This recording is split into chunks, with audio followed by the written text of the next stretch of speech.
in the pocket. Okay, thank you. So the CRISPR-Cas9 is a way of editing your DNA. Editing meaning that if you have a defective DNA, for example, genetic disease, it can come in with this way, this process, and you cut it away. It's so precise that you can cut away exactly that piece of a gene. Okay, so it's a revolutionary technology, absolutely revolutionary. So much so that there is a huge battle between Berkeley and MIT/Harvard on who has the patent. Right? So the invention is Berkeley, no question about it. Nobody. But look at how crazy is the patenting mechanism. So, of course, is a professor, is a lady, Jennifer Doudna, together with a French lady called Charpentier. They patented the method globally. Say we have a way of editing genes. Period. Right. So any gene. Right. Well, guess what? MIT and Harvard patented the same thing for humans. I mean, a method to this is $1 gazillion worth going to live. Last thing about that I want. Single one is the key one. Is all of them. Is all together. You need the crazy people because when you are in California, anything goes, right? You go there and you say, oh, I had this idea. So 9 times out of 10, people look at you and say, go, because it's a crazy idea. Nobody wants to put a cent in it. But sometimes 1 out of 10 is saying, maybe there is something, right? But at least people are willing to take a look at it. But another myth to dispel is that every idea that you have in Silicon Valley gets funded. Wrong. I think that I also like to be a venture capitalist, so I did quite a lot in venture capital. So what happens is that in a Silicon Valley fund, which is called X-Seed for early stage, because only early stage see the origin of the deals. So we receive about 2,000 proposals per year. How many do you think make the final round? Not funded, the final round. Give me a number. Out of 2,000. 50. So how many really get funded? 10. Okay, 2,000 to 10. And this is the preliminary stage. Out of these 10, how many do you think are going to have success? Well, this statistical number, and you can be sure that this is what happens. So give me a number. Okay, depends what we call success. So 5 disappear dead, boom, right. Of the remaining 5, 3 give you back what you invested in it, end of story. 2 are successful in the sense that they make some money, but of these 2, 1/10 of these 2, so 0.2, make it big. Okay? So that's some numbers. Now, when people say, oh my God, Europe is so bad, there is no venture capital, there are no companies, look at Silicon Valley, how many companies? Because there is a lot of companies that are proposed. Now, out of this, very few are successful, but since there is a huge volume, it's a law of large numbers, right? A few are successful, right? And so you have to have many ideas to have a few that succeed. Right? So venture capital is important. Other thing is that when I talk, for example, to newspaper in Europe, when I say, well, venture capital, because banks in United States, banks what? Venture capital has nothing to do with banks. Zero, zip. Banks loan you money, right? And so they need collaterals, they need to have, because if you don't pay, I'm going to go after your assets and all of that. Venture capital, as the word says, they buy stock in your company, right, and give you money, and they take stock. So if you go bad, I lose all my money. That's the reason it's called venture, right? And so it's a very risky business. But is there anything related to banks? Absolutely not. Are bankers that do the venture capital thing? No. According to you, who are the venture capitalists in in Silicon Valley are, financial people, people have MBAs. What is their background? What happens is that some of the founders, and not all of them, right? Because some remain, like for example, Sergey Brin stayed in Google, right? I didn't move, but I stay still with kids, right? So the point is that some of the guys who have been successful, they at some point they get sick and tired, they get kicked out, they get acquired, and so they recycle themselves by doing venture capital. And why they recycle themselves that way? Because they did it. So they know what it takes. And so the most important role of a venture capitalist is to be a mentor to the company. And of course, my interest, if I'm a venture capitalist, to mentor his company because I put my damn money there. So I want him to be successful. But for him, I'm going to help him, not give him money. That is least of the thing, is the advice that matters. Okay? So advisors are the most important, mentors, whatever you want to call it, are the most valuable thing that you can find. In Silicon Valley, plenty of them, right? Plenty of companies on LinkedIn. And age after age, wave after wave of companies, successful company, then you get a fairly large number of people who can do this job of venture capitalist and the like, right? So that's the way it goes. Now, when you think about, okay, so what does it mean that my company is successful? Right? So you start thinking, well, if I make money, if I sell products, then But how do I return capital to the people who invested in me, right?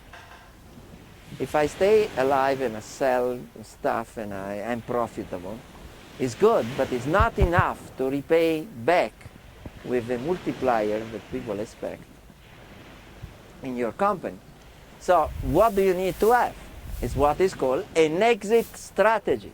So you want to have a way of exiting. Exiting meaning being either acquired, most of the companies that's what happens, or going public, initial public offering, IPO. Okay? IPO means that you put the stock of your company on the market. And so people like you and me can buy this stock, right, for investment. So now, how does this return capital to the investor? Well, because if I acquire your company, I'm going to not to be based on how much you sell also, but not only that, is what is the value, strategic value to me as a large company. And so sometimes you see acquisitions that pay inordinate amount of money, huge amount of money. And so I invested one and I received 1,000 back, right? I mean, not 1,000, I'm enlarging a bit. But this is the way in which I, as a venture capital, I'm going to be successful. When you go IPO, there is it's always, right, is the law of demand and supply, right? And so how many people want to buy the stock in your company and how much they are willing to pay for this stock, right? When there are companies that are optimized to give you advice on which company to buy and which not to buy and so on. But it's a market, right? And so when I go IPO, there is a specialized company, brings your company to the market, and the market decide what your company is worthwhile. But this is in general is a large amount with respect to when you got the funding. So that's a very important mechanism to innovate, also for large companies, because large companies have a very, very, very hard time to innovate for a lot of reasons that we stay another hour to discuss that. So a way of innovating is, okay, I'm a big company, he has a brilliant idea, right? I like it because it offers me a new market, or it offers me a synergistic approach to a product that I'm designing, so I'm buying it. This way is the way in which I innovate, by introjecting or digesting his company. Now, the interesting thing is that this is very commonly done. But how many of these acquisitions are successful? Again, 1 in 10. Why? Because it's difficult to digest another company. because most often than not, if you are a large company, like IBM, for example, and you are buying a tiny little guy, this company, the people who work in that company, tend to not to be seen. They are phagocytated, they are overwhelmed by the large companies, and this will be a negative effect. So you will not be able to innovate by doing this, because the innovation is destroyed. Now this happens 9 times out of 10. So in Cadence, by the way, we come to my case, my personal case, the company that I founded. What happened is that we grew, in both cases, Cadence and Synopsys, by acquiring lots of companies. So Cadence, last I counted, was about 120 companies we purchased, right? How many of these companies really were worth it? 10, 15, and all the rest is waste of money, right? Because it's difficult, it is difficult. And we are among the best in being able to acquire other companies, right? So, now, one of the most important things is the relationship between university and industry is another piece of equation of innovation, right? We say Berkeley stands for good because, you do high-level research, and, this high-level research can have a market output, good. Well, it's not so easy, by the way, right? Meaning that you have to understand what is that you can market, what is that is differentiating your idea with respect to what is around, and who wants what you discover. So sometimes people have a great basic technology, and we're discussing with you this morning, the fact that you had a great team of researchers that have a great technology, right? And you talk to them and say, look, okay, it's a fantastic technology. Did you think what to do with it? Oh, we don't want to think what to do with it. Hallelujah, right? Oh my God. It's, especially for an engineer, it's important to think about what is the use of your research, right? And so the use of your research is the key for the famous or infamous transfer of technology. Now, the term itself is a contradiction. You don't transfer technology. You pass technology. But how? Working together. I have an idea. For example, in 1983, we were developing technology what's called logic synthesis. Now, all of a sudden, Intel comes to my office, and they were developing the 386. And the head of the design of all the microprocessor division of Intel was Albert Yu, as the guy, is still alive and well. And he comes to me and says, look, we are never going to make it, never ever going to make it in the timeline that we have. So we need something. We are desperate. So we know that you are doing some research. It could be of help. We don't know how, when, how. But maybe that's the secret sauce, right? So I say, okay, we fund your research, and we place 10 people for Intel in your lab, and you come once a week into our lab, and we discuss how to use this technology. And I say, look, open tool that we know, everything open domain. Unix, Berkeley Unix, right? So you could use it. I say, look, we don't have the software. We are willing to take the risk. On an Italian turkey, 33, and let's try. Well, so happened that was successful, right? So we were able to use 386 in time and work, right? And so the good before it was called Synopsys. Say it's too mathematical, right? But not quite, because we were supposed to go public in 1987, but the day in which the stock market was called the Black Monday, the stock market in the United States dropped the most in history. Forget about the year 2009, and just dropped like a stone of bricks. So we had to withdraw the IPO. Now, we were already saying, Jesus, right, and this was too good to let go. Now, what can we do? Well, you have to be inventive, right? Innovation comes also how you make it work. And so what did we do? We bought a public company. We bought a company that was already in the market, and we became public by buying a public company. It's called reverse merger. Okay? You can do that. And in fact, was hallelujah, hallelujah, hallelujah. Now, in synopsis, we started in 1987. And in 1991 we went public, so that no bad stuff, everything worked like a charm and so on. But then in 1991 the two companies decided to compete, right? And now is the Sophie's choice, right? The Alberto's choice. So which company do I choose? I have to choose one. I cannot work with both, right? So flip the coin, discuss. After a month of paying for it, I decided for Cadence. So I'm still with Cadence that we co-founded in 1983.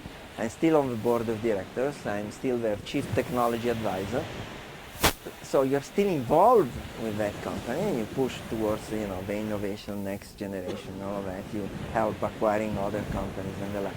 So another thing is that this is yet another way in which people get involved with company, but they stay with it for a long time. Sergey Brin, and Larry Page still there, right?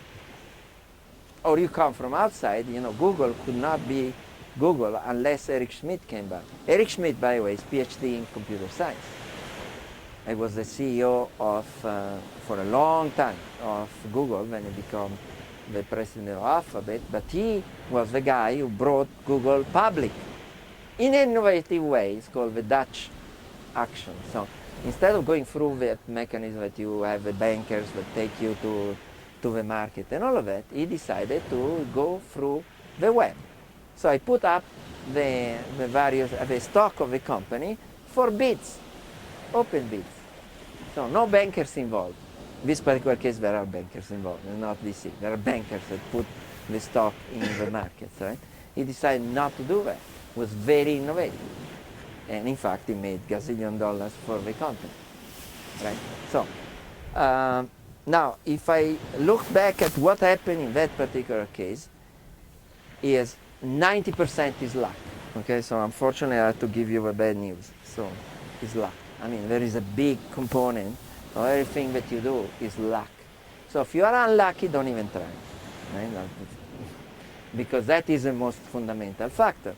Why luck? Well, because there are a lot of factors that line up or don't line up and make you successful or not successful.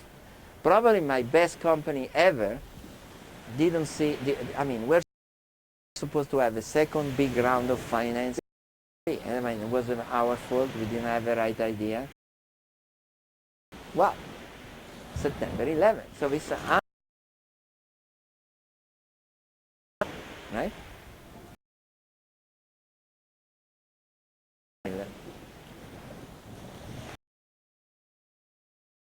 Even if you did everything right, there's always something in factor. So if you are mistaken, you can try again.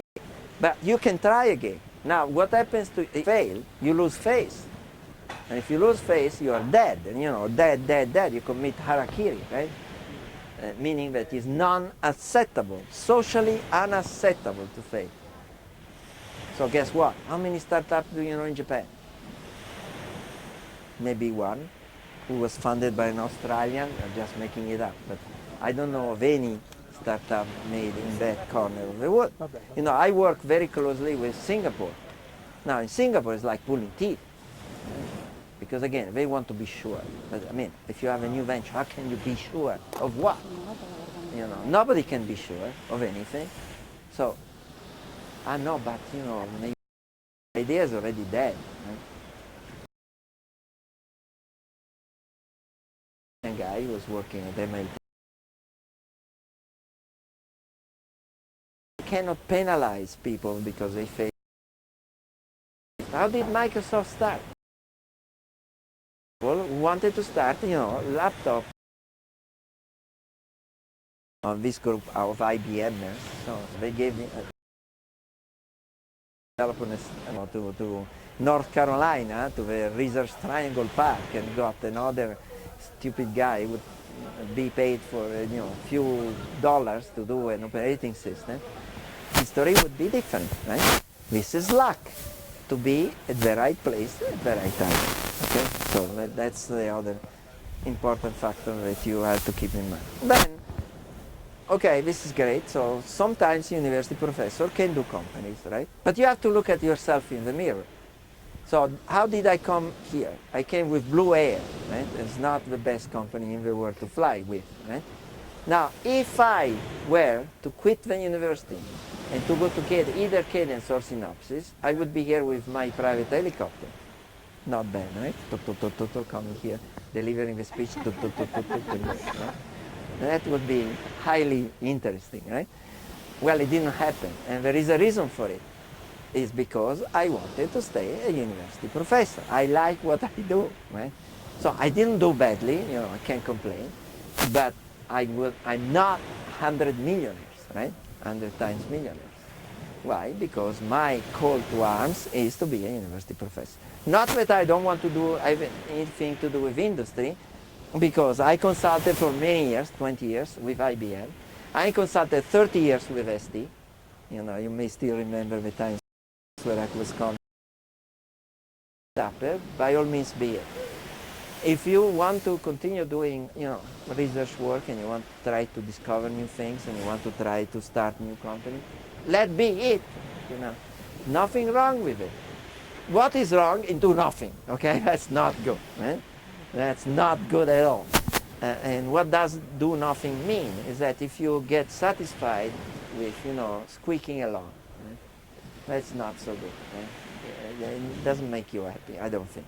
And so the key point about happiness is also you have to factor in, many people say, I'm happy with my family, which is perfectly fine. But if you look at our daily life, how much time do we spend at work versus how much time we spend not sleeping at all?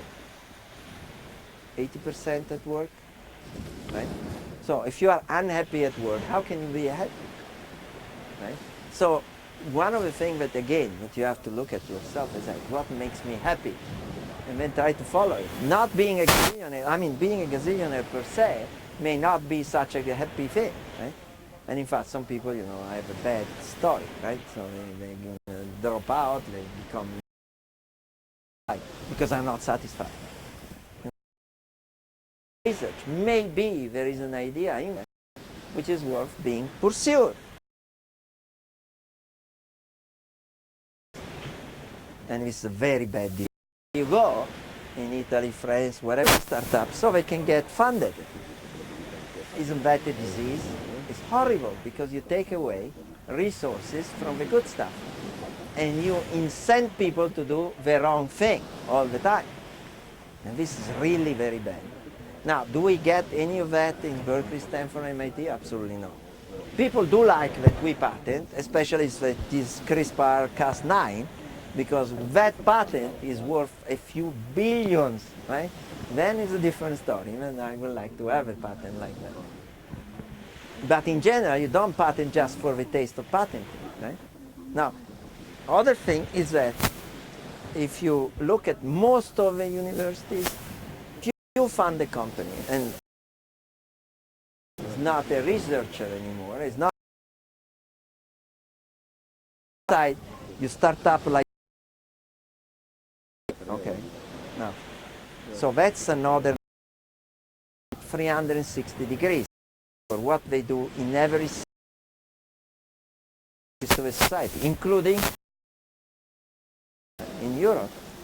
People get funded by companies on a contract by contract basis, in all of them. Maybe a bit too much, but it is a good ecosystem for innovation, because they have a great universities. They really want to. They are involved with the world, and without Silicon Valley, they probably couldn't exist, because then the exit strategy is all in Silicon Valley. But it's a vibrant ecosystem. Is it a copy of Silicon Valley? No. Absolutely not. So never try to copy something exactly because it doesn't transfer, but try to do your best to leverage what it is of good in your university and your country. Okay? So last thing that I want to leave you with is that, again, always look at what makes you happy. So don't do startups or companies just for the sake of it. That's not good. It has to be relevant. You don't want to be remembered because you invented the opener, the can opener, right? You would like to be known because you have done something that has left a legacy, right? And so that's what is important to think and to being focused on. So that's a summary of my experiences. I have a lot more horror stories and the like, but I'll now open the floor to discussion and throw me sand and bottles and whatever.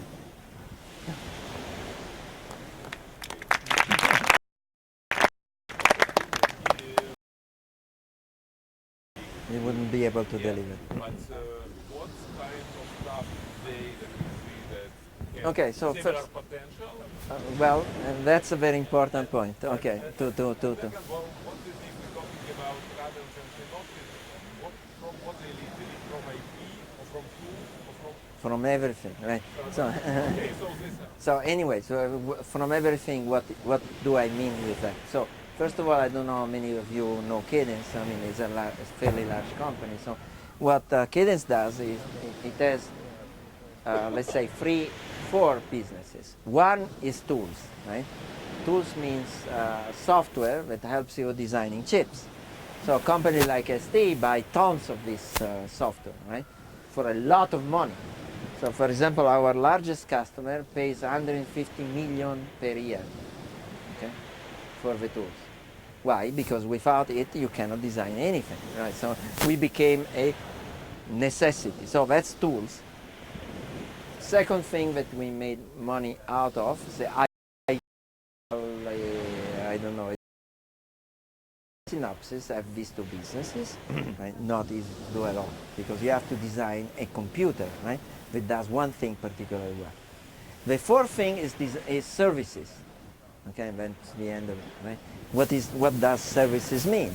Is that, for example, you are a company and you want to use my software, right? And so you are easy that I don't need you. Let be. That's an innovation for us to form all the way down to the actual physical result.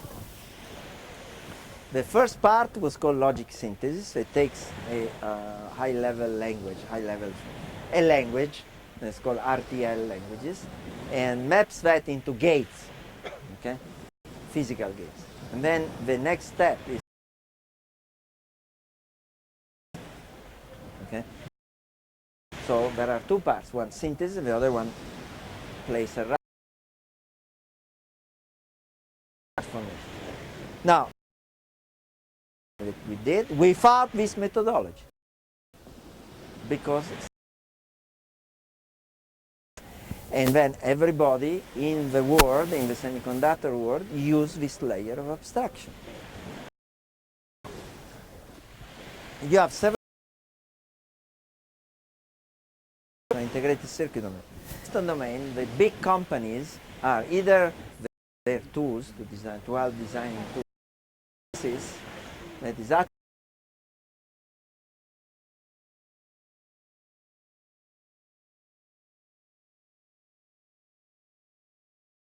equation, ordinary differential equation, and cyber, which means discrete mathematics, is very difficult to come about, right? So in the case of our tools in Cadence and Synopsys, we either have the analog or we have the digital, but the combination of the two is extremely difficult. Not everybody agrees what to do, and there is AI, artificial intelligence, seems to solve everything. make my day. So, well, in Stanford,